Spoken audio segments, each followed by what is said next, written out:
السلام علیکم ورحمۃ اللہ وبرکاتہ۔ امید کرتے ہیں کہ آپ سب خیر و عافیت سے ہوں گے۔ آپ سب کو آج کے سیشن میں خوش آمدید۔ آج کا ہمارا سیشن حقوق العباد کی اہمیت اور اخلاق حسنہ کے اوپر ہے، اور اس سے پہلے آپ سب کو معلوم ہے کہ ہمارا ہر ویکینڈ پہ ایک سیشن ہوتا ہے، اور اس سیشن میں ہم یعنی لوگوں کی تربیت کے حوالے سے جو معاشرے میں کرنٹ افیئرز ہیں، جس کی معاشرے میں ضرورت ہے، ان ٹاپکس کو ڈسکس کر رہے ہوتے ہیں۔ جیسے آنے والے جو ویکس ہیں اس میں بھی ہم بہت امپورٹنٹ ٹاپکس کو ڈسکس کر رہے ہوں گے انشاءاللہ تعالیٰ۔ ابھی اس ہمارے سیشن کو کروانے کا مقصد ہے کہ اس سے پہلے ہمارے مختلف اصلاحی سیشنز ہو چکے ہیں جو کرنٹ افیئرس کے اوپر ہی تھے، بٹ اس سیشن کو کروانے کا مقصد یہ بھی ہے کہ بہت سے لوگ نے اس حوالے سے اس ٹاپک کے حوالے سے ریکویسٹ بھی کی تھی کہ آپ اس حوالے سے بھی سیشن کروائیں، تو اس کی معاشرے کے اندر اہمیت بھی اجاگر کرنی چاہیے۔ ظاہر ہے کہ ہمارے معاشرے میں کئی ایسے لوگ ہیں جن کو ان کے حقوق نہیں مل رہے ہوتے، اور خاص طور پہ جائیداد کے حوالے سے، وراثت کے حوالے سے، اور پھر یہ جو حقوق نہ ادا کیے جائیں تو اس کی وجہ سے یعنی آپس میں تعلق میں دوری پیدا ہوتی ہے، آپس میں رنجش پیدا ہوتی ہے، نفرت پیدا ہوتی ہے اور دوریاں بڑھتی ہیں۔ تو وہ حقوق اور اچھے اخلاق کو جاننے کے حوالے سے ہمارا یہ ایک سیشن ہے۔ امید کرتے ہیں کہ آپ لوگ اس کو باقاعدگی سے سنیں گے، سمجھیں گے اور اس پہ عمل کرنے کی بھی کوشش کریں گے۔ سب سے پہلے آگے بڑھتے ہیں۔ آج کے ہمارے اس سیشن کا جیسے مقصد میں نے بیان کر دیا کہ اگر ایک انسان کی اخلاق بھی اچھا ہے تو وہ اس کی عبادت کو بھی خوبصورت بنا دیتا ہے، جیسے کہ احادیث میں بھی آتا ہے صحیح مسلم میں کہ اللہ کے رسول صلی اللہ علیہ وسلم نے فرمایا ہے کہ نیکی اچھے اخلاق کا نام ہے۔ یعنی اگر کوئی شخص نیکی کرنا چاہتا ہے یا کسی بھی چیز کو نیک عمل کرنے کا خواہاں ہے تو اس کو اخلاقیات کو سب سے پہلے اچھا کرنا چاہیے۔ اگر وہ اخلاقیات اس کے اچھے ہو جائیں گے تو گویا کہ وہ کسی سے بات کر رہا ہے، کسی کے ساتھ لین دین کر رہا ہے، تو ہر چیز پہ اس کو گویا کہ اجر و ثواب مل رہا ہوتا ہے۔ دیکھیں حقوق العباد سے کیا مراد ہے، یہ عبد نکلا ہے لفظ بندوں سے، تو حقوق یعنی حق کی جمع ہے۔ کائنڈلی جو لوگ بھی جوائن کریں مائک میوٹ رکھیے ورنہ آپ کو کلاس سے ریموو کر دیا جاتا ہے۔ تو جن لوگوں نے جوائن کیا ہوا لیکن مائک میوٹ نہیں ہے تو وہ کائنڈلی مائک میوٹ کریں۔ سب سے پہلے جوائن کرنے ساتھ ہی آپ کا کام ہونا چاہیے کہ آپ کا مائک میوٹ ہو، اس بات کو انشور کیا کریں۔ تو حقوق العباد سے مراد یعنی یہ لفظ اب سے نکلا، اس کے معنی ہے یعنی بندے۔ تو حقوق العباد سے مراد یعنی بندوں کے حقوق جو اللہ سبحانہ و تعالیٰ نے پیدا کیے، ان بندوں کے کیا حقوق ہیں، ٹھیک ہے۔ تو حقوق العباد سے مراد کہ ایک انسان کے دوسرے انسان کے کیا اوپر کیا حقوق ہیں، اسی طرح ایک انسان کے اس کے رشتہ داروں کے ساتھ، اس کے پڑوسیوں کے ساتھ، اس کے ہمسایوں کے ساتھ، اس کے اساتذہ کے ساتھ، دیگر لوگوں کے ساتھ اس کے کیا حقوق شامل ہیں۔ سب سے پہلے پڑھتے ہیں ہم اس چیز کو جو بڑا ایک امپورٹنٹ کور ہے۔ عبداللہ بن عمر رضی اللہ عنہ یہ سیدنا عمر بن خطاب کے بیٹے ہیں، اور اگر آپ یہ پیج نمبر 4 کے اوپر آئیں تو وہ یہ بیان کرتے ہیں کعبہ تک کہ تو کتنا عظیم ہے، تیری حرمت کتنی عظیم ہے، لیکن اللہ کے نزدیک ایک مومن کی حرمت یا ایک مومن کی عزت تجھ سے بھی زیادہ عظیم ہے۔ تو ایک عام مومن کی، ایک مسلمان کی جو عزت ہے، حرمت ہے، وہ کعبہ بیت اللہ سے بھی بڑھ کر ہے، ٹھیک ہے۔ دیکھیں یہ کس کا فہم ہے کہ عبداللہ بن عمر جو صحابی رسول ہیں وہ کہتے ہیں کہ اے کعبہ تو کتنا عظیم ہے، تیری حرمت کتنی عظیم ہے، لیکن اللہ کے نزدیک ایک مومن کی جو حرمت ہے، عزت ہے، وہ تجھ سے بھی زیادہ عظیم ہے۔ اس لیے ایک مومن کی جان مال اور اس کی عزت، اس کے حقوق پر عمل کرنا کس قدر انتہائی سنگین جرم ہے۔ آپ دیکھیں کہ ہم کعبے کی کتنی عزت کرتے ہیں اور اس کو کس طرح اپنے ہاں عزیز جانتے ہیں، لیکن کوئی اس کعبے کو کس طرح نقصان پہنچائے تو ہم جذباتی ہو جاتے ہیں، یا یہ بات ہمیں کسی طریقے سے بھی برداشت نہیں ہے۔ لیکن یہ جو حدیث ہے آپ دیکھیں، اس پہ ذرا غور و فکر کریں، جامع ترمذی کی حدیث نمبر 2032 کہ اے کعبہ تو کتنا عظیم ہے، تیری حرمت کتنی عظیم تر ہے۔ یعنی وہ اس کی کعبے کی حرمت اقرار بھی کر رہے ہیں، اس کی حرمت کا انکار نہیں کر رہے، لیکن ساتھ یہ بات بھی بیان کر رہے ہیں کہ لیکن اللہ کے نزدیک ایک مومن کی حرمت تجھ سے بھی زیادہ کئی تر بہتر ہے، عظیم تر ہے۔ آگے بڑھتے ہیں۔ حقوق العباد کی مختلف اقسام ہو سکتی ہیں، جیسے اسلام نے حقوق العباد کو وسیع انداز میں بیان کیا ہے ڈیٹیل میں، تاکہ کوئی بھی شخص اپنے ان حقوق میں کمی نہ کرے، کوتاہی نہ کرے۔ اس لیے کیونکہ حقوق العباد کے والے سے اللہ سبحانہ و تعالیٰ نے سوال کرنا ہے۔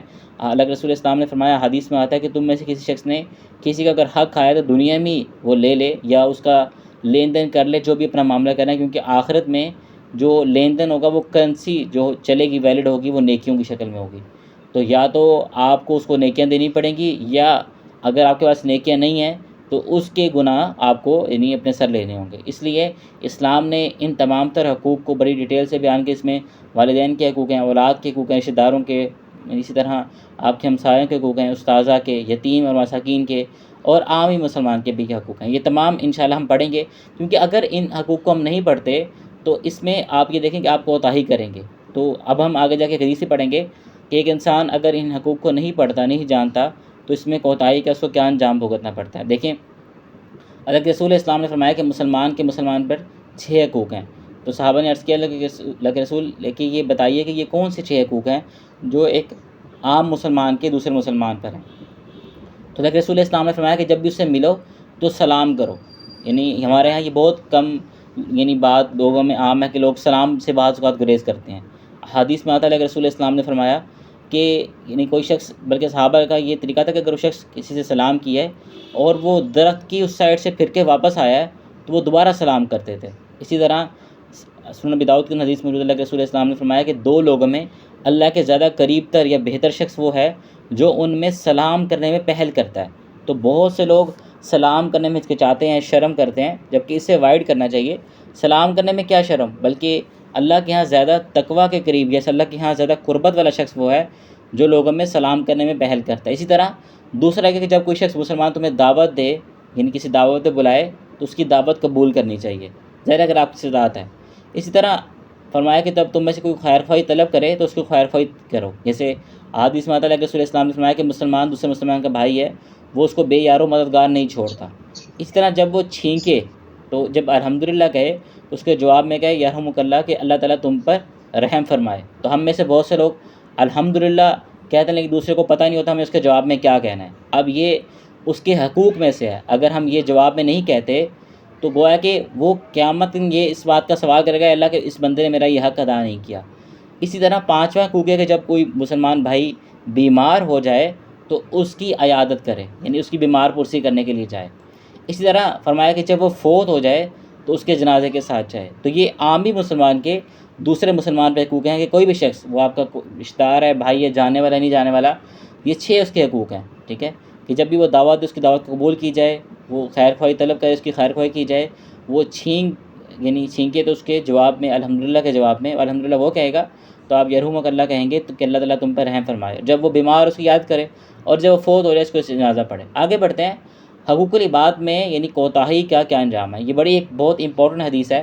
آپ دیکھیں کہ حقوق العباد میں اگر ایک انسان ان چیزوں کو نہیں جانتا ہوتا تو وہ بہت زیادہ کمی کوتاہی کر جاتا ہے اور اس کی وجہ سے اس کی نیکیاں بھی کم ہو سکتی ہیں۔ وہ کیسے؟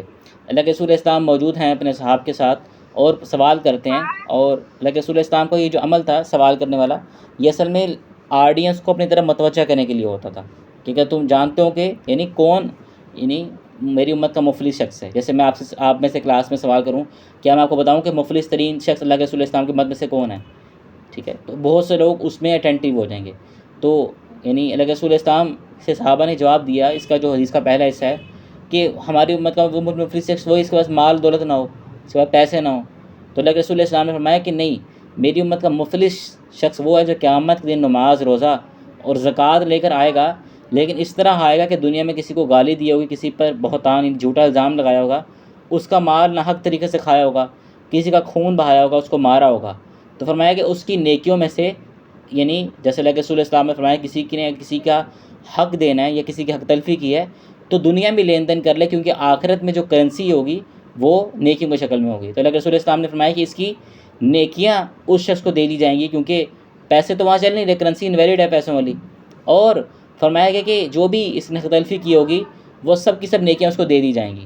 پھر یہ مفلس ترین شخص اللہ کے رسول اسلام نے فرمایا کہ ایٹ دین ہوگا یہ کہ اس نے نیکیاں جو زیادہ کی ہوں گی وہ نیکیاں ختم ہو جائیں گی، اب صرف اور صرف اس کے پاس لوگوں کے حقوق باقی رہ جائیں گے لیکن اس کے نیکیاں باقی نہیں ہیں۔ تو اب اس شخص کو ان لوگوں کے گناہ اس کے سر پہ ڈال دی جائیں گے جو اس نے گناہ کیے بھی نہیں ہیں۔ دیکھیں یہ کتنی بڑی غلطی ہے یا اس کی کوتاہی ہے کہ وہ گناہ جو اس نے کیے بھی نہیں ہیں پھر بھی اس کو اس کی سزا بھگتنی پڑ رہی ہے۔ کتنی افسوسناک بات ہے، کیونکہ آپ دیکھیں نا، اصل امیری، مال کی امیری وہ آخرت کی امیری ہے، کہ اصل غریبی بھی اصل میں آخرت میں غریب ہے۔ دنیا میں کسی شخص کے پاس مال و دولت نہیں ہے تو کوئی محرج والی بات نہیں ہے، ٹھیک ہے، آخرت میں اگر اس نے نیک عمل کیے ہیں تو آخرت میں مالدار ہے، اس جنت جیسی ایک بڑی نعمت اس کے لیے موجود ہے، جہاں پہ جو وہ خواہش کرے گا اس کو مل جائے گا۔ اس سے امیر شخص کون ہے؟ دنیا میں تو یہ تو آزمائش گاہ میں ہے، لیکن آخرت میں تو وہ امیر ہے۔ دوسری طرح وہ شخص دنیا کے اندر جو امیر ہے لیکن اس نے لوگوں کی تلفی کی ہے، لوگوں کا مال کھایا ہے، تو آخرت میں سب سے غریب شخص وہی ہے۔ تو اصل امیری آخرت کی امیری ہے، اصل غریبی بھی آخرت کی امیری ہے، کیونکہ اس کے پاس مال ہی نہیں ہے دینے کے لیے، کرنسی ہی نہیں ہے۔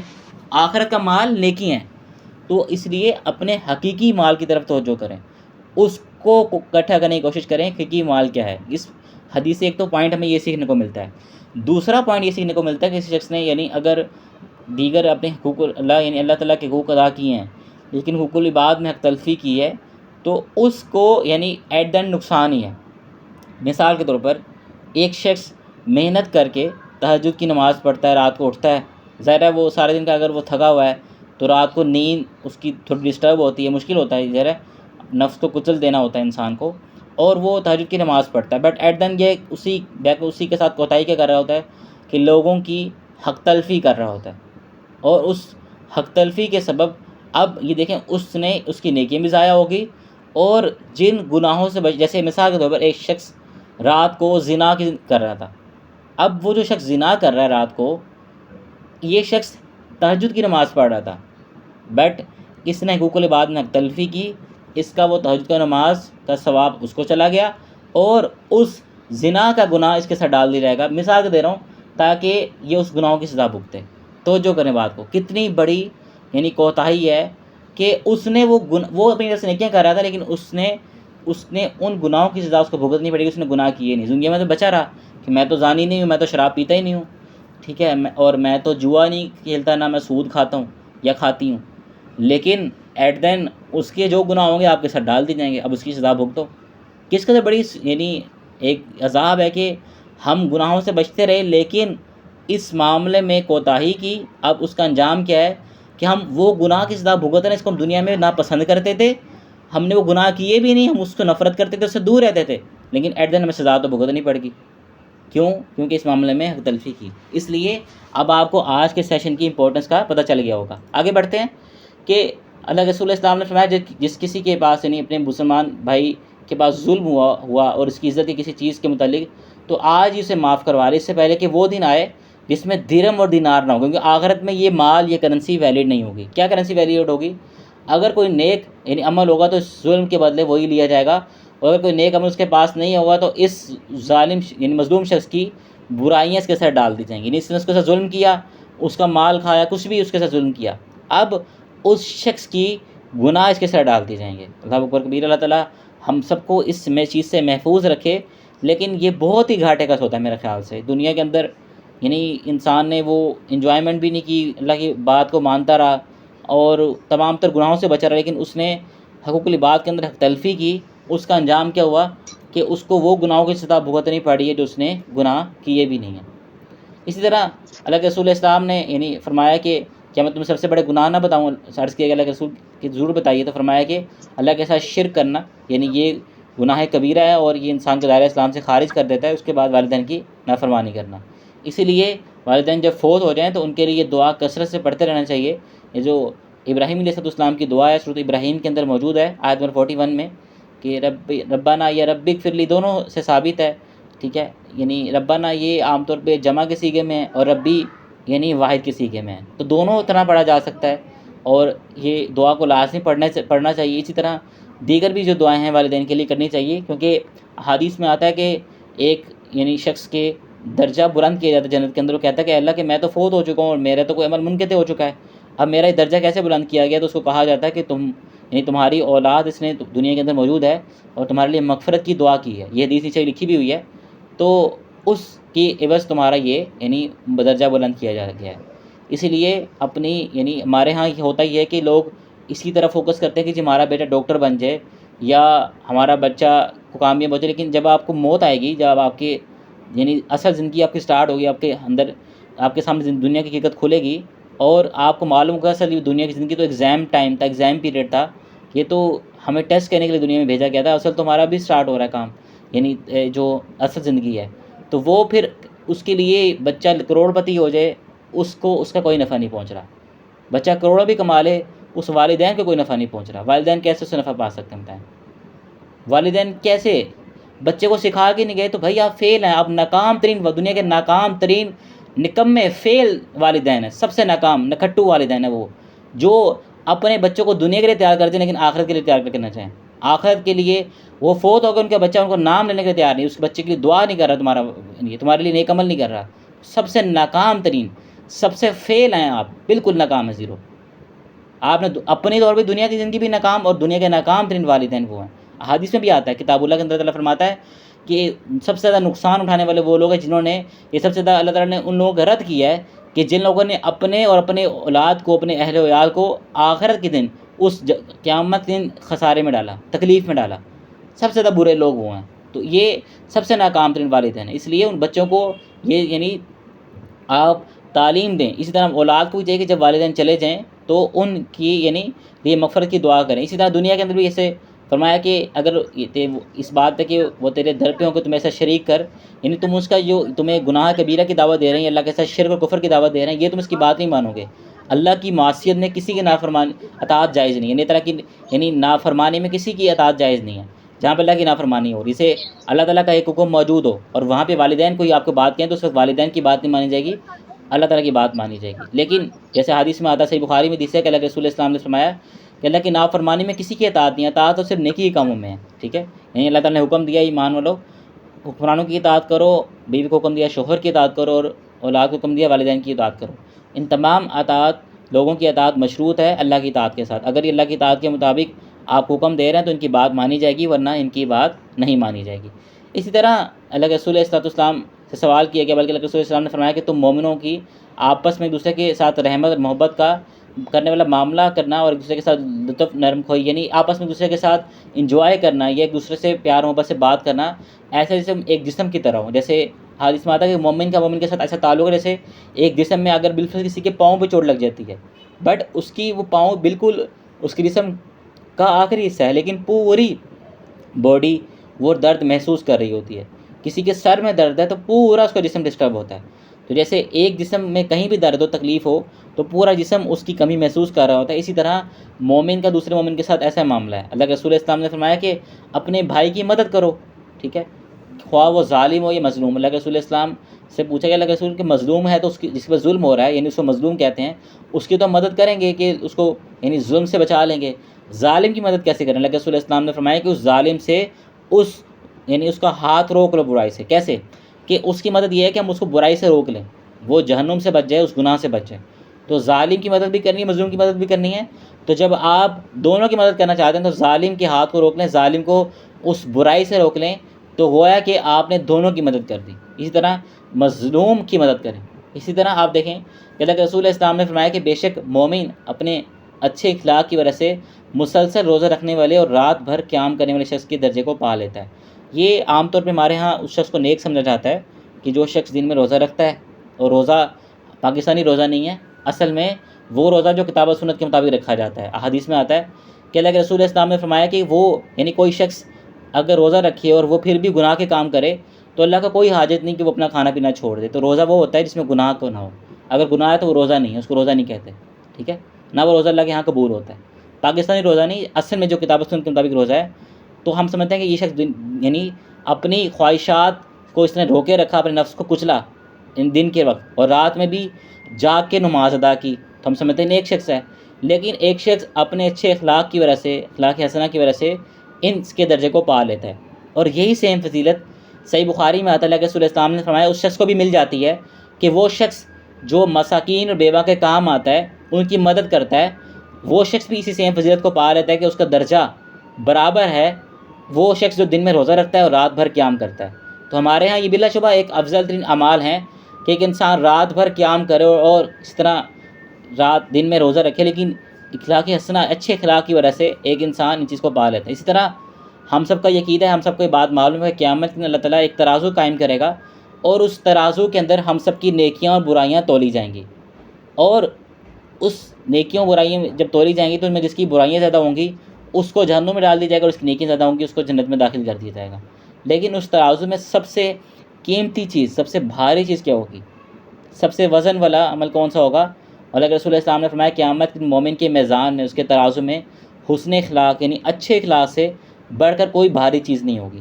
یعنی جو اس ترازو کو اس کی جو نیکیوں والی سائڈ ہے، رائٹ سائڈ ہے، اس کو جھکا دے گی، اس کو وزن زیادہ ہوگا۔ تو فرمایا کہ وہ جو عمل ہے نیک، وہ انسان کے اچھے اخلاق ہیں۔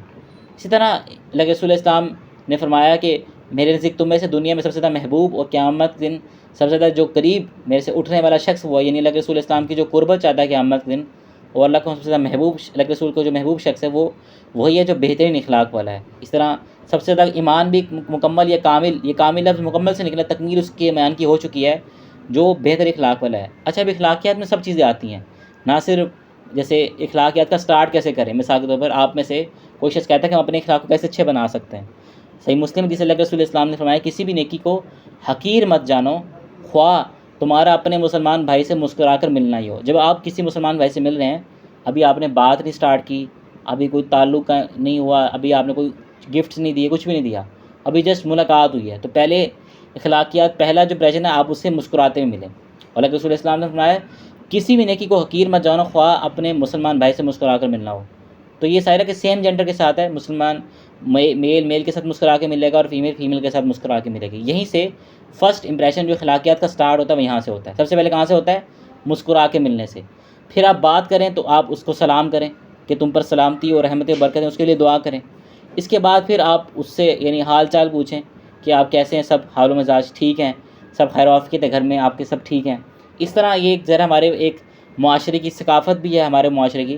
اس کے بعد اخلاقیات میں بہت ساری چیزیں آتی ہیں، جیسے ایک انسان کا لباس کیسا ہے۔ مثال کے طور پر ایک انسان کا لباس تکبرانہ ہے، اس کا جو انداز تکبرانہ ہے۔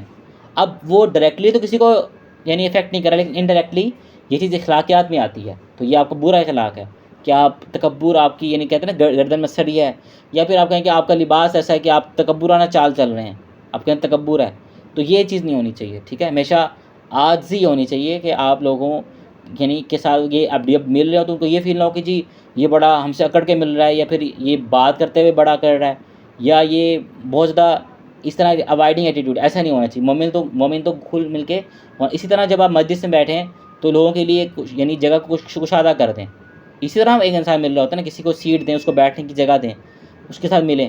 تو یہ کچھ امپورٹنٹ باتیں ہیں جس میں اخلاقیات میں چیزیں شامل ہوتی ہیں کہ آپ کا وضاقتہ کیسا ہے، آپ کا لباس کیسا ہے، اور آپ کس طرح اس کے ساتھ آپ کی باڈی لینگویج کیسی ہے۔ اب یہ جیسے میں نے کہا کہ مسکرا کے ملنا، یہ آپ کی باڈی لینگویج میں بات شامل ہے۔ ابھی آپ کی اس سے بات نہیں ہوئی، لیکن آپ نے اس سے مسکرا کے ملا، فوراً امپریشن سے چلا گیا، فوراً وہ آپ کے ساتھ اب اچھے وے میں انٹریکٹ کر پائے گا۔ تو کیسے کہ فیمیل کو جیسے ملیں مسکرا کے ملیں، ٹھیک ہے۔ اور اسی طرح اگر یعنی میل سے مل رہا ہے تو مسکرا کے ملے، اور اسی طرح بات میں بھی یعنی ہنستے ہوئے اچھے انداز سے ملے۔ میں نے دیکھا کئی دفعہ آپ اچھے طریقے سے بات کریں اور یعنی بہت زیادہ مسکرا بھی نہ رہے ہوں، تو بہت سے لوگ، برا شخص بھی ہو نا، وہ آپ سے اچھے طریقے سے بات کر لیتا ہے، ٹھیک ہے۔ تو ہمیشہ اچھا ایٹیٹیوڈ رکھیں، تاکہ یہ سب چیزیں اخلاقیات کے سٹارٹ میں آتی ہیں، اور ساتھ یہ پھر اخلاقیات کی تکمیل کے بارے سے کچھ آگے باتیں مزید پڑھتے ہیں۔ لیکن سٹارٹ اس کا کہاں سے ہوتا ہے کہ ایک انسان مسکرا کر ملے۔ آگے بڑھتے ہیں۔ عبداللہ بن عمر کہتے ہیں اللہ کے رسول اسلام بدزبان لڑنے جھگڑنے والے نہیں تھے، اللہ کے رسول اسلام یعنی سب سے یعنی بہتر اخلاق والے تھے۔ اچھا، اللہ کے رسول اسلام نے کبھی بھی ایسے کہا رہتا ہے کہ کسی شخص کے لیے، کسی شخص سے دین کی خاطر علاوہ کسی سے اپنی ذات کے لیے بدلہ نہیں لیا۔ جیسے سیدہ عائشہ فرماتے ہیں اللہ کے رسول اسلام کبھی بھی کسی سے اپنی ذات کے لیے بدلہ نہیں لیتے تھے، لیکن جب کسی اللہ کی حدود کو پامال کیا جاتا تھا تو اللہ کے رسول اسلام بدلہ لیتے تھے۔ یہاں پہ ان لوگوں کا جو باطل کنسیپٹ ہے، جو لوگ کہتے ہیں کہ جی اس حوالے سے یعنی یہ بات کہتے ہیں کہ اللہ کے رسول صلی اللہ علیہ وسلم یعنی رحمت للعالمین ہے، تو ساتھ یہ بات معلوم ہونی چاہیے رحمت للعالمین ہونے کے ساتھ اللہ کے رسول صلی اللہ علیہ وسلم یعنی لوگوں کو یعنی اس حوالے سے بھی گائیڈ کرتے تھے کہ جو لوگ بھی شرک یا کفر میں مبتلا ہیں، یا کسی طرح زنا کی حد جاری کرتے ہوئے، اللہ کے رسول اسلام ان پہ یعنی اس والے سے رحم نہیں کرتے تھے کہ ان کو اس سے بچا لیں۔ جب اللہ تعالیٰ کی حدود ماری تو اللہ کے رسول اسلام نے کئی لوگوں کو رجم کروایا۔ پتہ آپ کو رجم کسے کہتے ہیں؟ کوئی شخص اگر زنا کرے شادی شدہ تو اس کو اس وقت تک پتھر مارے جائیں جب تک وہ مر نہ جائے۔ آج کہا جاتا ہے بھی اسلام اتنا سخت نہیں ہے، ٹھیک ہے، اللہ کے رسول ہمیں بخشوا لیں گے۔ اللہ کے رسول دنیا میں موجود ہوتے تمہیں رجم کرواتے، تمہیں سزا دیتے۔ شراب بھی اللہ کے رسول اسلام 40 کوڑے لگواتے سب کے سامنے۔ پھر بات یہ کہ ہم نے اپنی مرضی کا دین بنا لیا، اپنی دماغ، اپنی عقل، اپنی ناقص عقل کے مطابق، اپنی سوچ کے مطابق۔ تو ضروری نہیں کہ جو ہم اپنی ناقص عقل کے مطابق سوچ لیں وہی بات درست ہو، ٹھیک ہے۔ اسی کے ساتھ آپ کو یہ بات ہی معلوم ہونی چاہیے کہ ہمارے ہاں بہت سے لوگ اپنی عقل کے مطابق یہ بات سوچ لیتے ہیں کہ جی بس اگر اللہ کے رسول اسلام موجود ہوتے تو ہمیں بچا لیتے. اسی طرح بعض لوگ کہتے ہیں اللہ کے رسول ہمیں بخشوا لیں گے. اللہ کے رسول دنیا میں موجود ہوتے تمہیں عذاب دیتے, تمہیں یعنی اس اعتبار سے عذاب کا ایک معنی یہ بھی ہوتا ہے کہ آپ کو اس کی سزا دیتے, تکلیف دیتے جو آپ نے عمل کیا. تو ایک بات یہ سمجھیں کہ رحمت للعالمین لقب کے ساتھ یہ بات مشروط ہے کہ اللہ کے رسول اسلام ان کو یعنی سزا بھی دیتے تھے. تو یہ بات نا یعنی بعض لوگ رحمت للعالمین کا غلط مطلب سمجھتے ہیں. یہ مطلب نہیں رحمت للعالمین کا نہیں ہے. رحمت للعالمین ہے کہ جو برے لوگ ہیں ان برائی کو جڑ سے ختم کیا جائے. آپ دیکھیں نا برائی کیسے پھیلتی ہے کہ جب آپ کوئی شخص برا کام کرے اس کو روکے نا لوگ, برائی اس طرح عام ہوتی ہے. تو اللہ کے رسول اسلام تو روکنے والے تھے, فوراً برائی کو روکتے تھے. کوئی بھی چیز اللہ کے رسول اسلام کے سامنے کوئی بھی ایسا عمل ہوتا ہے اللہ کے رسول اسلام فوراً اس کو روکتے تھے. تو یہ کیسے آپ رحمت للعالمین کی غلط ڈیفینیشن کر رہے ہیں کہ ہمارا دین تو بڑا سخت, ہمارا دین تو بالکل سخت ہے, ہمارا دین بہت اسٹرکٹ ہے. جب آپ خود پیدا کیے گئے ہیں, آپ کسی کے بندے ہیں, تو آپ کی اپنی کیا مجال ہے کہ آپ اپنی کوئی سوچ رکھیں. آپ تو اس قید خانے میں ہیں. یہی مسئلہ ہے کہ لوگ اللہ تعالیٰ کی معرفت ان کو نہیں ہوتی, اور وہ اپنے اللہ سبحانہ تعالیٰ کے متعلق اللہ کے رسول اسلام کے متعلق ڈفرینٹ یعنی عقیدے رکھ کے بیٹھے ہوتے ہیں. اسی طرح اللہ کے رسول اسلام نے فرمایا مسلمان کو تکلیف مت دو, ان کو آر میں دلاؤ. یعنی جب مسلمان کوئی شخص اپنے ایپ کے پیچھے دوسرے مسلمان کا عیوب ڈھونڈتا ہے تو اللہ تعالیٰ اس کو اس کے گھر میں ضرور رسوا کرتا ہے. اس سے مراد یہ ہے کہ مسلمان کے عیوب کو نہ ڈھونڈو. اس سے مراد یہ ہے کہ آپ کے سامنے سے کوئی برائی واضح ہوگی, اس سے مراد وہ نہیں ہے. اس سے مراد یہ ہے کہ آپ یہ کہیں کہ جی ایک انسان ہے, اب آپ کو وہ ہضم نہیں ہو رہا اس کی ترقی, اس کی سوچ یا اس کے اعمال, تو اب آپ کیا کریں جی, آپ اس کے کوئی عیوب ڈھونڈنا شروع کر دیں. جی میں اس کو کسی اعتبار سے کہ میں اس کو ٹون کروں یا کوئی ایسے عیوب تلاش کروں. تو یہ کام نہیں کرنا چاہیے. ٹھیک ہے, مسلمانوں کے عیوب کے پیچھے نہیں لگنا چاہیے. ہاں ٹھیک ہے, ان کے کسی اندر عیب ہوتا ہے اور اس میں وہ جو ان کے عیب ہر انسان میں ہوتا ہے, لیکن آپ یہ نہ کریں کہ اس کے پیچھے لگ جائیں, یعنی اس اعتبار سے کہ آپ اس ایپ کو تلاش نہ کریں. ٹھیک ہے, ظاہر ہو گیا اس کو بھی چھپانے کا حکم ہے, لیکن اس طرح نہ کریں کہ وہ اس کو تلاش کریں. آگے دیکھیں کہ رسول اسلام نے فرمایا جو شخص کسی مسلمان کی پردہ پوشی کرے گا اللہ تعالیٰ دنیا آخرت میں بھی اس کی پردہ پوشی فرمائے گا. یعنی اس کی گناہوں کو چھپا لے گا, جیسے دنیا کے اندر کوئی چیز سے گناہوں کو چھپا لے. اچھا, اس کے پیچھے لاجک یہ ہے کہ اللہ سبحانہ و تعالیٰ تو بہت اسٹرکٹ ہے اپنے احکامات کے حوالے سے, لیکن یہ بات ہے کہ اللہ سبحانہ و تعالیٰ نے جب مخلوق کو پیدا کی ہے اس سے غلطیاں ہو جاتی ہیں, کمی کوتاہی ہو جاتی ہے انسان سے. تو اس غلطی کو کمپنسیٹ کرنے کے لیے کہ ہر انسان سے غلطیاں ہو جاتی ہیں, لیکن تم بجائے کہ اس کو ٹونٹ کرو یا اس کو یہ کہو کہ اس نے یہ کام غلط کیا ہے, تو اس کو معاف کر دو کیونکہ تم سے بھی کچھ نہ کچھ غلطی ہو جاتی ہے. تو اس لیے اس کی پردہ پوشی کر لی جائے, اس کا وہ ایپ چھپا لیا جائے, تاکہ یعنی بہتر بات ہے کہ وہ اللہ سبحانہ و تعالیٰ چاہتا ہے کہ اس کے جو بندوں کے یعنی ایپ ہیں وہ صرف اسی کے سامنے رہیں, اور تاکہ وہ اس کی یعنی معافی اللہ تعالیٰ سے کر سکیں. جب انسان کی ایپ دنیا کے سامنے چلے جاتے ہیں تو پھر اس کے لیے بعض بڑی مشکل ہوتی ہے زندگی گزارنا. اسی طرح ایک مسلمان کی بھائی کا حق ہے کہ جب وہ آپ کو نیکی کی طرف بلائے تو اس کی مدد کریں. جہاں پہ آپ کو شخص نیکی کی طرف دعوت دیتا ہے, اللہ تعالیٰ فرماتا ہے کتاب اللہ کے اندر کہ نیکی اور پرہیزگاری کے کام میں دوسرے کی مدد کیا کرو. یہ ایک انسان کے اوپر فرض ہے, اللہ کا حکم ہے کس قدر اس کی استطاعت ہے نیکی کی مدد کرے. جیسے کوئی شخص آپ کو دعوت دیتا ہے کسی کورس کے حوالے سے, کسی چیز کے حوالے سے, تو آپ اس کی مدد کیا کریں, اس کو ساتھ کمپنسیٹ کیا کریں, اس کی دین کے کام میں مدد کیا کریں جس قدر آپ کے لیے آسانی ہے. اسی طرح حدیث میں اللہ تعالیٰ کے رسول اسلام سے فرمایا جو شخص کسی مسلمان کی کسی دنیاوی تکلیف کو ختم کر دے گا, کسی شخص نے کوئی پیسے مانگ لیے, کوئی مسئلہ ہے اس کو, تو اس کی کوئی دنیاوی تکلیف ہے ویریفائی کر کے, تو آپ اس کی اگر کوئی دنیاوی تکلیف کو ختم کر دیتے ہیں تو اللہ تعالیٰ آپ کی اس آخرت کی تکلیف کو ختم کر دے گا. اس لیے جب بھی نیکی کریں تو اللہ کی رضا کے لیے کریں. جب کل کوئی شخص آپ کے لیے برا کرتا ہے تو آپ کو یہ مسئلہ نہیں ہوگا کہ جو میں نے اس کے ساتھ نیکی کی ہے. جب آپ نے نیکی اللہ کی رضا کے لیے کی ہوگی نا, تو پھر آپ کو کہا میں نے تو اللہ کے یہاں سے لینا ہے, تو یہ شخص میرے سے برا کیا تو کوئی مسئلہ نہیں ہے, میں نے تو اللہ سے اجر لینا ہے, میرا اللہ تو اللہ کے یہاں لکھا ہوا ہے, تو پھر آپ کو پریشانی ہوگی. لوگ کہتے ہیں نیکی کا زمانہ نہیں رہا. نیکی کا زمانہ بالکل ہر وقت ہوتا ہے. یہ وہ لوگ کہتے ہیں جن کی نیکی لوگوں کے لیے کی ہوتی ہے, ان کو خوش کرنے کے لیے. تو آپ جو اللہ کے لیے کریں گے تو اللہ ہمیشہ پھر نیکی کا زمانہ ہے. اللہ تعالیٰ تو ہمیشہ نیکیوں کو قبول کر فرمانے والا ہے, دیکھنے والا, سننے والا, جاننے والا. اللہ کو نہ اونگ آتی ہے نہ نیند آتی ہے, تو اللہ ہمیشہ نیکیوں کا زمانہ ہوتا ہے. آپ جب نیت اللہ کی رضا کے رکھیں گے تو نیکیوں کا زمانہ ہمیشہ ہوتا ہے, لیکن جب نیت لوگوں کی رضا ہوگی, نیت لوگوں کو دکھلاوا ہوگا, تو پھر نیکیوں کا زمانہ بالکل ختم ہو چکا ہے. ٹھیک ہے, لیکن حقیقت میں ختم نہیں ہوا, غلط سوچ والے لوگوں کے لیے ختم ہوا. آگے دیکھیں اللہ رسول اسلام نے فرمایا کہ ایک دوسرے سے حسد مت کیا کرو, دوسرے سے بغض مت رکھو, اور ایک دوسرے سے قطع تعلقی نہ کرو. اچھا, یہ حسد کیوں ہوتا ہے, بغض کیوں ہوتا ہے؟ ہم سمجھتے ہیں کہ جی اس کے پاس زیادہ مال ہے, دولت ہے, اس کے پاس گھر ہے, گاڑیاں ہیں, ساری سب چیزیں مال و دولت جائیداد میں آتی ہیں, اور حسد اسی وجہ سے کیا جاتا ہے. لیکن آپ دیکھیں کہ اس کی جو پرائمری ریزن ہے نا, اس کو پیچھے چلا توجہ سے سمجھتے ہیں. کہ اللہ کے رسول اسلام نے فرمایا, صحیح بخاری میں حدیث ہے کہ دو چیزوں کے سوا کسی چیز یعنی لوگوں کے سوا کسی سے حسد جائز ہی نہیں ہے۔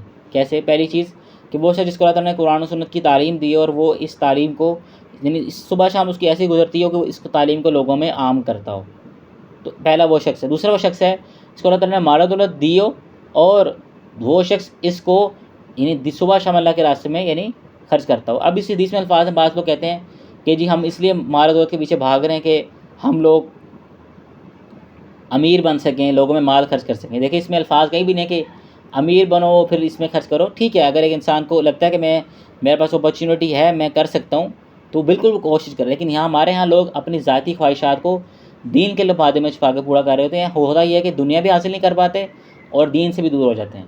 ٹھیک ہے، اس لیے اللہ کے رسول اسلام نے کس آپشن کو اپنایا تھا بتائیے؟ دوسرے پہلے والا آپشن نا، کہ جو صبح شام اللہ کے لوگوں کو اللہ کے راستے کی طرف بلاتا ہے، ان کو کتاب و سنت کی تعلیم دیتا ہے۔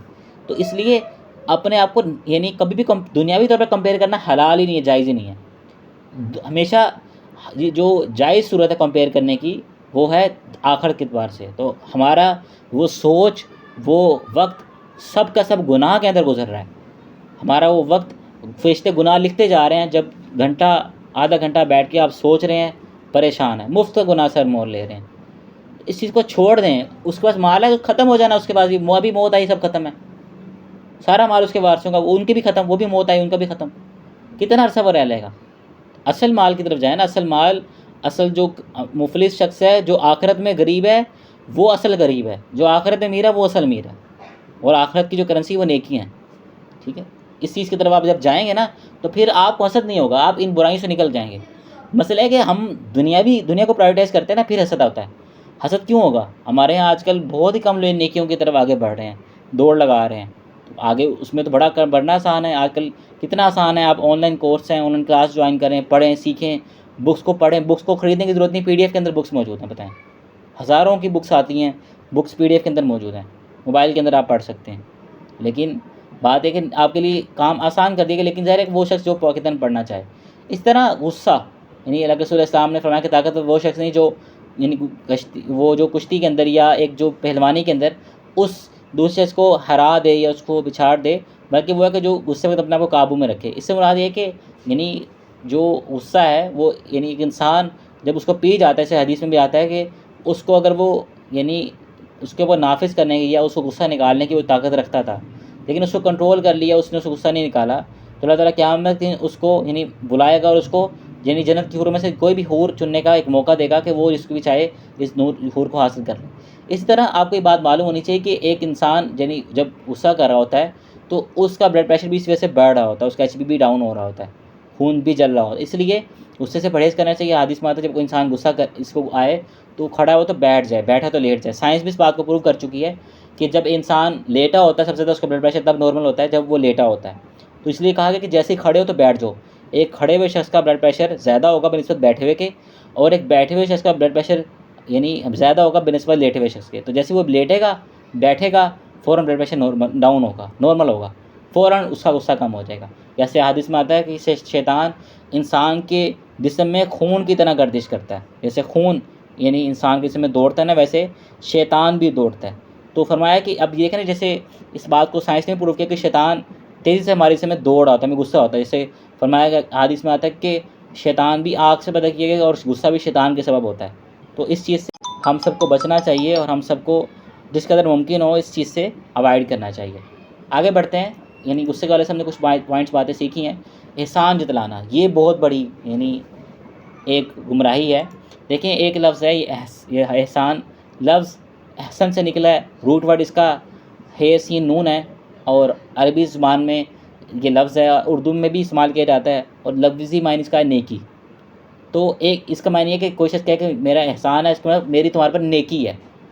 تو ایک انسان نیکی بندے کو کیسے جتا سکتا ہے؟ دیکھیے الوجیکل بات ہے نا، ہم نیک عمل کرتے ہیں، ہم کس کے بندے ہیں؟ ہم کہتے ہیں ہم اللہ کے بندے ہیں، ٹھیک ہے، اور ایون کہ ہم کلمہ پڑھتے ہیں، ہم گواہی دیتے ہیں محمد صلی اللہ علیہ وسلم اللہ کے بندے اور رسول ہیں، یعنی وہ بھی اللہ کے بندے ہیں۔ یہ لفظ نکلا ہے عبد، بندگی سے۔ ہم تمام تر عبادات، تمام تر ہماری جو کوشش ہیں کس کے لیے ہونی چاہیے؟ اللہ تعالیٰ کے لیے۔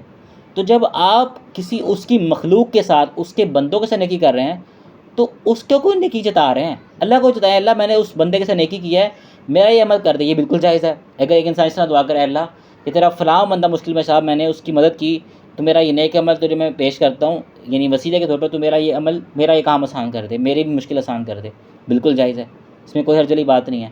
لیکن حرج کب آتا ہے انسان، یعنی گناہ کب ہوتا ہے، کہ جب ایک انسان کیا کرے کہ وہ لوگوں کو نیکی جتائے، ٹھیک ہے۔ اس لیے احسان نہیں جتلانا چاہیے مسلمان کو، آپ یعنی بہتان لگا کے اس کو تکلیف پہنچا کے، سے کہا جاتا ہے نا کہ کتاب اللہ کے اندر بھی ہے کہ اس نیکی کو نہ کرنا بہتر ہے، ستیہ کو نہ دینا بہتر ہے، اس کے پیچھے تکلیف چھپی ہو کہ آپ اس کو تنگ کریں۔ ہاں ہمارے ہاں یہ بھی ہے کہ کوئی شخص کسی کو پیسے دے دے، ادھار دے دے، تو الٹا وہ تکلیف میں آ رہتا ہے، اس کو خود پریشانی اٹھانی پڑتی ہے۔ لیکن ظاہر ہے کہ اگر انسان واقعتاً آپ کو یعنی تکلیف، اگر آپ اس کو یعنی مال دے رہے ہیں تو اللہ کی رضا کے لیے دے رہے ہیں، اس نیت اللہ کی رضا کے رکھیں، تو پھر آپ اس کو مہلت دیں گے نا، تو یہ بھی ثواب کا باعث ہے۔ حدیث میں آتا ہے ایک شخص صرف اور صرف جنت میں اس لیے داخل کیا گیا کہ وہ لوگوں کو جو قرض لیتے تھے ان کو مہلت دیتا تھا، ان کے لیے آسانی کرتا تھا، صرف اور صرف جنت میں داخلے کا سبب اس کا یہی تھا۔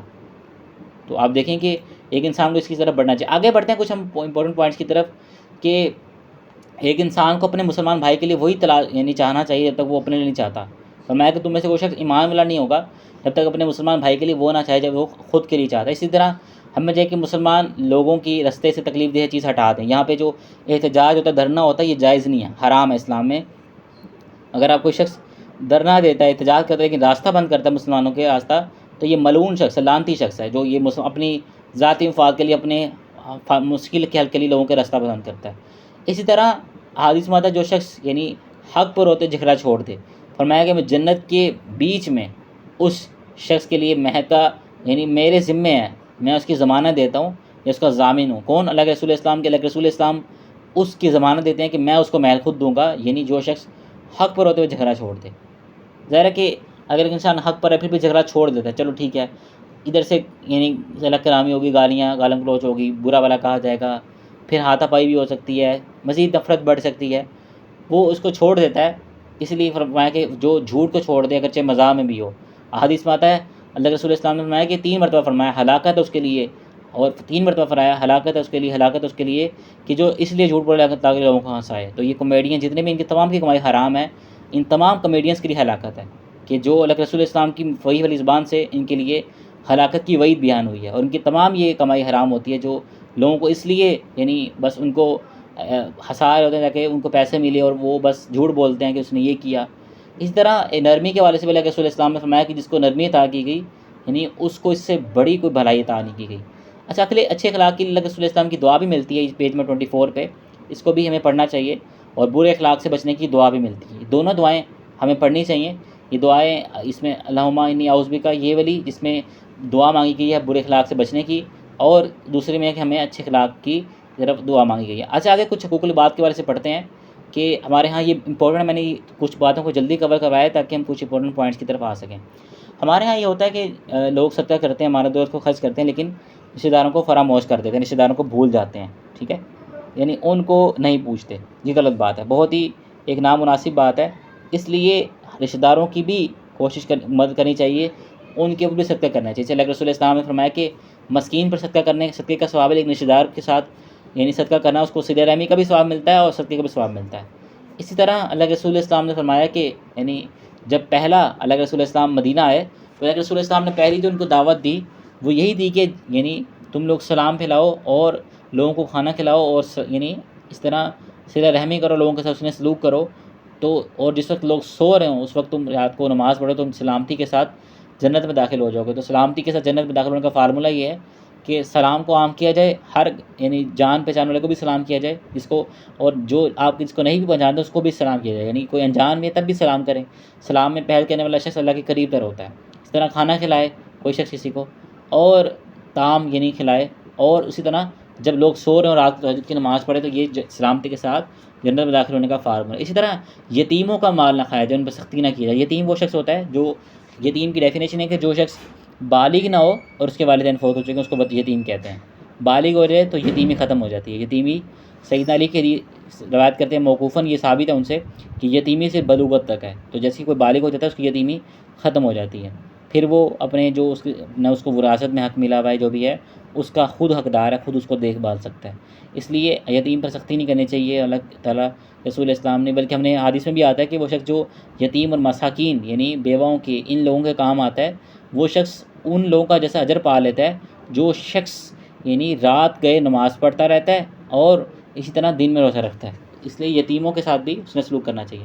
آگے ہم بڑھیں تو ہمارے ہاں ایک بڑی بری بات یعنی عام ہے کہ لوگ اپنے ہمسایوں کے ساتھ بہت برا سلوک کرتے ہیں. لیکن اللہ رسول اسلام نے فرمایا ہے، بلکہ حدیث میں آتا ہے کہ واللہ وہ شخص ایمان والا نہیں. 3 مرتبہ فرمایا. پوچھا کہ کون؟ اللہ رسول فرمایا جس کی شرارتوں سے، جس کی شر سے اس کے یعنی جو ہمسائے ہیں، اس کے جو پڑوسی ہیں وہ محفوظ نہیں ہیں. اسی طرح فرمایا کہ رشتہ دار ہمسایوں، اجنبی ہمسایوں اور پاس بیٹھے والے ہمسائے سے حسن سلوک کرو. اس طرح اللہ کے رسول اسلام نے فرمایا جبرائیل علیہ السلام نے مجھے اتنی وصیت کی کہ ہم ہمسائے کے حسن سلوک کی. مجھے یعنی اندیشہ ہوا کہ شاید یہ اس کو وراثت کے اندر بھی حق دے دیں گے. تو یہ جو حدیث ہے اللہ کے رسول اسلام نے کہ یہ کس قدر امپورٹنس ہے یعنی ہمسائے کے حقوق. آپ کا یعنی اگر کوئی شادی موقع ہے تو آپ اس طرح یعنی آپ کا میوزک نہ چل رہا ہو کہ وہ کسی کو پریشان، ویسے بھی چلنا ہی نہیں چاہیے، لیکن کوئی بھی ایونٹ ہے ایسا تو آپ ایسے نہ کریں اس سے آپ کے ہمسائے کی نیند خراب ہو. اس طرح کوئی آپ ایسا یعنی گھر نہ بنائے سے دوسرے کے آگے پانی کھڑا ہو، یا پھر ایسا کوئی بھی ایونٹ نہ کریں اس سے آپ کے ہمسائے کو تکلیف پہنچے، اس کو پریشانی ہو. ٹھیک ہے، اس سے بچنا چاہیے. آگے بڑھتے ہیں. یعنی جو احادیث میں آتا ہے اللہ رسول اسلام نے فرمایا کہ کوئی شخص بھی اپنی کسی ہمسائی کو یا پڑوسن کو کوئی چیز بھی ہدیہ دینے لگے تو کوئی بھی وہ یعنی حقیر چیز سے سمجھے، جو بھی چیزیں بھجوا دے. بعض لوگ اس کو بڑا کہتے ہیں جی ہفتے میں نا ہم بس اس دن کوئی چیز پکائیں گے، کوئی ڈش پکائیں گے تو ہم اس دن بس وہ دیں گے. یہ غلط بات ہے، درست بات نہیں ہے. جو چیز پکی آپ بھجوا دیں. سالن پکا ہے کوئی بھی، حدیث میں انہوں نے یہ بھی آتا ہے کہ کوئی سالن پکایا تو شوربے میں پانی زیادہ ڈال دو. اس پانی زیادہ ڈالنے کی برکت سے ہوگا یہ کہ تم یعنی اس یعنی کو کھانا بھجوا سکو گے. ذرا سالن کا ایک کوانٹٹی بڑھ جائے گی. تو اس لیے فرمایا کہ تاکہ تم اپنے ہمسائے کو بھی یعنی بھجوا سکو. تو ان کا بھی خیال کرنا چاہیے. جیسے کسی کا ہمسائے کو مشکل وقت آ گیا ہے، ان کی کوئی بیماری آ گئی، کوئی مسئلہ آ گیا تو ان کا خیال کریں یا ان کو کھانا بھجوا دیں. ذرا ان کے گھر کھانا نہیں بن سکتا تو ہمارے یہاں جیسے کالونی سسٹم ہے، پہلے تو محلوں میں تو سسٹم بڑا اچھا عام تھا، لیکن کالونی سسٹم میں لوگ دوسرے کو جانتے ہی نہیں ہیں کون کیا ہے، کون کیا کرتا ہے. تو اس چیز کی طرف ذرا ہمیں کوشش کرنی چاہیے اور توجہ کرنی چاہیے. آگے بڑھتے ہیں کہ یہ حدیث کو ہم پڑھ چکے ہیں. مومن کی جان، یہ بہت امپورٹنٹ حدیث ہے. اللہ کے رسول اسلام نے فرمایا کہ یعنی مومن کی جو عزت ہے، جان مال کی سب سے قیمتی چیز ہے. دیکھیں حدیث میں آتا ہے اللہ تعالیٰ نے فرمایا کہ جو شخص کسی مسلمان کو جان بوجھ کے قتل کر ڈالے وہ ہمیشہ دوزخ میں رہے گا. تو 2 ایسے گناہ ہیں، میرے علم اس کے علاوہ کوئی ایسے گناہ نہیں ہے جو انسان کو ہمیشہ کے لیے مستقل جہنم میں داخل کرتے ہیں. پہلا گناہ شرک، اللہ کے ساتھ شرک کرنا. دوسرا گناہ کیا ہے کہ کسی مسلمان کو، مومن کو، ایمان والے کو جان بوجھ کے قتل کر ڈالنا. اسی طرح کسی مسلمان کی کسی بھی ایک جان کی، چاہے وہ کافر ہے چاہے مسلمان ہے، اس کی حفاظت کرنا، اس کی ایسے جیسے کسی مسلمان یا کسی گویا کہ پوری انسانیت کی حفاظت کرنا. اور کسی ایک جان کو قتل کرنا قرار دیا گیا کہ اس نے پوری انسانیت کو قتل کیا. تو مسلمان کی جان کی بہت یعنی ویلیو ہے. اسی طرح حدیث میں آتا ہے کسی یعنی مومن کو، خواہ وہ خون یعنی جیسے کلمہ پڑھتا ہے یا اس مسلمان ہے، اس بات کا اقرار کرتا ہے کہ اللہ کے سوا کوئی معبود نہیں، تو اس کے لیے حلال نہیں کہ ان 3 صورتوں کے سوا کسی مسلمان کو قتل کرے. پہلی وجہ کہ قتل کے بدلے قتل یعنی قصاص لیا جا رہا ہے. پھر دوسری چیز کہ وہ شادی شدہ تھا، مرد یا عورت، پھر بھی اس نے زنا کیا کسی مرد یا عورت کے ساتھ، ان دونوں ظاہر ہے وہ. اور تیسرا وہ شخص جو دین چھوڑ جائے، یعنی مسلمان تھا کافر ہو جائے، اس کو قتل کر دیا جائے گا، مرتد ہو جائے. ان کے سوا کسی کو قتل کرنا جائز نہیں ہے. آگے بڑھتے ہیں کہ ایک مسلمان بھائی کی غیبت نہ کی جائے. اصل میں ہوتا یہ کہ بعض کا جو شخص غیبت کر رہا ہوتا ہے تو آپ کو وہ برائی بیان کر رہا تھا، لیکن اس کو کانٹیکسٹ نہیں پتہ ہوتا. جیسے کہ کسی شخص نے کسی وجہ سے آپ کے ساتھ کوئی غصہ کر دیا، کوئی بات کر دی، اب آپ کو نہیں پتہ وہ کس کنڈیشن میں تھا، کیا اس کی طبیعت ٹھیک تھی، کیا مسئلہ تھا، کیا پریشانی تھی. اب آپ دوسرے کو بیان کر دیں گے، لیکن دوسرے کو صفائی کا موقع نہیں ملے گا اور اس کا دل اس کے متعلق خراب ہو جائے گا. اس لیے فرمایا گیا کہ پیٹھ پیچھے برائی نہ کرو، کرنی تو اس کے سامنے کرو تاکہ مقدمہ رکھو اس کے سامنے. اور کہو کہ یہ یعنی اس آپ کا کوئی بیچ میں ضامن ہے یا کوئی شخص آپ کا بیچ میں فیصلہ کر سکتا ہے تو آپ اس کے سامنے بات کریں یا اس کے، اس لیے پیٹھ پیچھے نہ کریں. ہاں اس کی ایکسیپشن یہ ہے، استثناء اس کا یہ ہے کہ کوئی شخص لوگوں کو دھوکہ دیتا ہے، فراڈ کرتا ہے، تو آپ لازماً مشہور کریں اس شخص کو کہ یہ شخص یعنی فراڈ کرتا ہے، یہ زمین یعنی پیسے لیتا ہے زمین نہیں دیتا، یا پھر یہ کاروبار میں فراڈ کر چکا ہے ہمارے ساتھ، ٹھیک ہے، یا پھر اس کی چیز اچھی نہیں ہے، یہ کام صحیح نہیں کرتا، اس کے پاس نہ بلانا، یہ کام میں نقص اس کے پہ ہوتے ہیں، تو وہ آپ اس کو یہ بات بیان کر سکتے ہیں تاکہ لوگ اس کے شر سے بچ جائیں۔ اسی طرح آگے بڑھتے ہیں، اولاد کے ساتھ ناانصافی کرنا۔ ہمارے ہاں ہوتا یہ ہے کہ والدین اس دنیا میں آتے ہیں اور نہ ان کی خود کی تربیت ہوتی ہے اور ان کی پکڑ کے شادی کر دی جاتی ہے، پھر وہ بچے پیدا کر لیتے ہیں اور ان بچوں کو بھی تربیت نہیں کر پاتے، دنیا سے چلے جاتے ہیں، تو جو دنیا کے پیچھے لگ کے مال اکٹھا کیا ہوتا ہے اور وہ اپنی اولاد کے لیے چھوڑ جاتے ہیں۔ لیکن مسئلہ یہ آتا ہے کہ جب یعنی وہ لوگ اپنی اولاد کے ساتھ انصاف نہیں کرتے۔ ہمارے ہاں یہ ہوتا یہ کہ یہ بڑی اللہ کے رسول اسلام نے فرمایا کہ آدمی اور عورت 60 سال تک اللہ کی فرمانبرداری والا کام کرتے ہیں، لیکن آخرت میں یعنی اینڈ پہ ایک وصیت ایسی کر جاتے ہیں جو ان کی پوری یعنی آخرت کی زندگی کو برباد کر دیتی ہے، اور وہ کیا ہے کہ حق تلفی کر جاتے ہیں اپنی اولاد کے حق میں۔ زندگی میں دیکھیں، بات یاد رکھیں، جتنی بھی تقسیم کی جائے گی وہ برابر تقسیم کی جائے گی۔ زندگی میں کوئی بھی وراثت، کوئی بھی چیز تقسیم کی جا رہی ہے وہ ہمیشہ برابر تقسیم کی جائے گی، بیٹا اور بیٹی دونوں میں۔ وراثت کا قانون کب لگے گا؟ وہ پہلی اس کی شرط ہے وہ شخص فوت ہو چکا ہو، دوسری شرط اس کا جو کفن ہے وہ اسی کے مال میں سے کیا جائے، پھر تیسری شرط یعنی اس کے ساتھ یہ ہے کہ اس نے جو وصیت کی تھی وہ وصیت پہلے پوری کی جائے اس مال سے، پھر اس کے بعد پھر چوتھی شرط یہ ہے اس کا جو قرض تھا وہ ادا کیا جائے، اس کے بعد جو باقی ماندہ مال بچ جاتا ہے ریمیننگ ہے اس کے اوپر وراثت کا قانون لگنا ہے۔ تو وراثت کی قانون کی شرائط ہیں۔ زندگی میں وراثت کا قانون نہیں لگتا کہ بیٹی کو ایک حصہ دیا جائے، بیٹے کو 2 حصے دیے جائیں، اور اس کے پیچھے حکمت بھی یہی ہے کہ بیٹی عورت کا کم حصہ اس لیے رکھا گیا ہے وراثت میں کہ وہ تو خود کسی کی بیوی ہے، اس کا نان و نفقہ خرچ تو خود کسی کے ذمے ہے، اس نے پیسے کا کیا کرنا ہے، ٹھیک ہے، اس کا تو آلریڈی نان نفقہ کسی کے ذمے ہے۔ دوسرا یہ کہ اس کے بھائی کو اس لیے ڈبل دیا جا رہا ہے کہ اس کے ذمے اپنے بیوی بچوں کا نان نفقہ بھی ہے، ٹھیک ہے، اور اس نے یعنی کیا پتا یعنی اس کا والد فوت ہو گیا ہے تو اس کی والدہ کی اس نے اس کو ساتھ رکھنا ہو، ان کا بھی خیال کرنا ہو، تو اس لیے شوہر کے یعنی لڑکے کا حصہ اس لیے ڈبل رکھا گیا کہ اس نے اپنے بیوی بچوں کو پالنا ہوتا ہے، اس کے ذمہ ان کا نان نفقہ ہوتا ہے۔ بیوی کا عورت کا نان نفقہ تو خود کسی کے ذمہ ہے، تو اس کے لیے تو یہ مال ویسے ہی بونس ہے، ایکسٹرا ہے، پھر بھی اس لیے اس کو ایک حصہ رکھا گیا۔ اس لیے زندگی میں برابر تقسیم کیا جائے گا، اور اسی طرح اولاد کے حق میں وصیت نہیں ہوتی۔ مسئلہ کیا ہوتا ہے کہ لوگ وصیت کر جاتے ہیں۔ اللہ کے رسول اسلام نے فرمایا کہ اللہ تعالیٰ نے جس کو کوئی بھی حق دینا تھا وہ آلریڈی حق دے دی ہے، اولاد کے حق میں وارث کے حق میں وصیت نہیں ہوتی۔ بہت امپورٹنٹ چیز ہے، یاد رکھنا۔ کوئی شخص یہ کہے کہ جی میرا فلاں بیٹا ہے نا بڑا اچھا ہے، اس کو 33% مال دے دینا اور باقی کو تقسیم کر دینا برابر، تو یہ وہ شخص ہے اس کے متعلق اللہ کے رسول اسلام نے فرمایا کہ آدمی عورت 60 سال تک اللہ کی فرمانبرداری والا کام کرتے ہیں، موت سے پہلے ایک ایسی وصیت کر جاتے ہیں جو ان کی آخرت کو برباد کر دیتی ہے۔ پہلی بات، وصیت اولاد کے حق میں جائز ہی نہیں ہے۔ وہ اگر وراثت کے متعلق اگر کوئی شخص کہتا ہے کہ جی میری یعنی اولاد کے حق میں اولاد کو وصیت جائز ہے، مثال کے طور پر کہتا ہے کہ میرے بیٹے یہ میرا مال ہے، اس میں سے 33% تم خرچ کر دینا، مسجد کو دے دینا، یا کوئی دینی ادارہ بنا دینا، کوئی دینی ادارے میں سپورٹ کر دینا کوئی بھی، یا پھر تم کوئی پانی لگوا دینا، نل لگوا دینا، کوئی مطلب کوئی بھی خیر کا کام، دینی کام کر دینا، مثال دی جا سکتی ہے۔ اچھا، اب وہ اس طرح وصیت کرے تو تب تو ماننا لازم، لیکن کوئی یہ کہے کہ میرے فلاں بیٹے کو اتنا دیتا نہیں، یہ وصیت غیر شرعی ہے، یہ جائز نہیں، اسلام میں حرام ہے۔ اولاد کے حق میں یہ کوئی بھی وارث ہے، وارث کے حق میں وصیت جائز نہیں ہے، وہ اسی قانون کے مطابق تقسیم ہوگی جو اللہ تعالیٰ نے متعین کیا ہے۔ آپ نے دینا تو پھر دنیا میں دے کے جائیں، اور وہ بھی برابر دیا جائے گا۔ اگر ایک بیٹے کو دیا جا رہا ہے، اللہ کے رسول صلی اللہ علیہ وسلم کے پاس ایک شخص آتا ہے، کہتا ہے کہ اللہ کے رسول میں نے اس کو گفٹ کیا، دنیا میں تو گفٹ ہی ہوگا ظاہر ہے، وراثت تقسیم نہیں ہوگی دنیا میں۔ اللہ کے رسول نے پوچھا کہ تم نے اپنے فلاں بیٹے کو بھی دیا ہے؟